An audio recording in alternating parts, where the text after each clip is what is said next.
महाराष्ट्र में लगातार दूसरे कैबिनेट विस्तार को लेकर चर्चाएं हैं, क्योंकि एकनाथ शिंदे और फडणवीस की सरकार बनी है विधायकों के समर्थन से। और विधायकों ने बीजेपी की वापसी कराई 2.5 साल बाद, और देवेंद्र फडणवीस को उप मुख्यमंत्री पद मिला, और साथ ही साथ संसदीय बोर्ड और चुनाव समिति की बैठकों में भी उनको कई पद मिलते नजर आए। तो बीजेपी की तरफ से तोहफे दिए गए, लेकिन इन विधायकों को तोहफा अभी तक नहीं मिला है।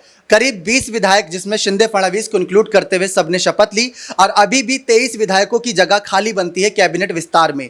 और दूसरा कैबिनेट विस्तार कभी भी हो सकता है, इस बात के आकलन, इस बात की कहीं ना कहीं गणनाएं की जा रही हैं। लेकिन आपको याद दिलाते चले कि पहले कैबिनेट विस्तार में कोई भी महिला नहीं थी।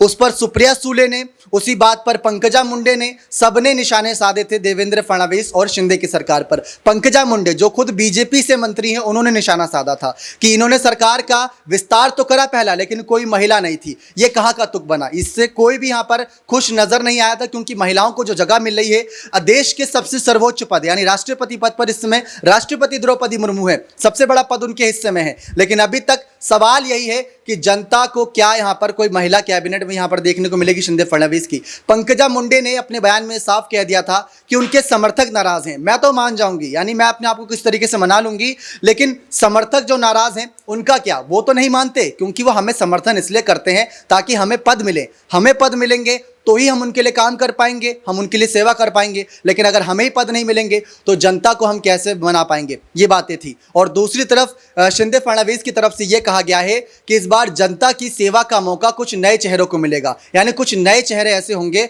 जो यहां पर जनता की सेवा करने के लिए आगे आएंगे। यानी पुराने जो विधायक हैं उनको बड़ा झटका लग सकता है, उनको कैबिनेट में जगह नहीं मिल सकती, जो अभी उम्मीद लगाए बैठे हैं। कुछ नए चेहरों को मौका देंगे ताकि शिंदे फडणवीस के पास कहने का ये मौका हो कि हमने नए चेहरों को मौका दिया। और साथ ही साथ जो निर्दलीय विधायक थे, जिसमें 10 से 12 की संख्या है, उन विधायकों को भी मौका दिया जाता है। तो किन किन के नाम होंगे? बच्चू कडू, रवि राणा, ऐसे कई सारे नाम हैं, तो इनकी भी चर्चाएं हो रही हैं। सवाल सबसे बड़ा महिलाओं को लेकर है, उसके बाद निर्दलीय विधायकों को लेकर, उसके बाद शिंदे गुट को लेकर, क्योंकि शिंदे के 39 विधायक थे, उसमें से 10 में, यानी कि शिंदे को मिलाकर 10 ने शपथ ली है, और अभी भी 29 को पद नहीं मिला है। वो भी उम्मीद लगाए बैठे हैं। और दूसरी तरफ बीजेपी के पास भी 106 का आंकड़ा है, और निर्दलीय विधायकों की संख्या भी 10 से 12 है। और पद कितने हैं? 23। 164 में से 23 पद अभी भी बांटने हैं। देखना दिलचस्प यही होगा कि किन किन को पद मिलता है, किन किन को नहीं। क्या किसी महिला की वजह से शिंदे फडणवीस की सरकार में आंच आएगी? क्या ये जो विधायक हैं मंत्री पद ना मिलने से मातोश्री की तरफ दोबारा रुख करते हैं या नहीं? आपकी क्या राय इस मामले पर जोर दीजिएगा। बन रहे चैनल के साथ ऐसी और तमाम बड़ी खबरों के लिए। दूसरा कैबिनेट विस्तार नवरात्रि को लेकर आशंकाएं जताई गई कि नवरात्रि तक होता नजर आएगा या उसके बाद। बन रहे, बहुत बहुत धन्यवाद।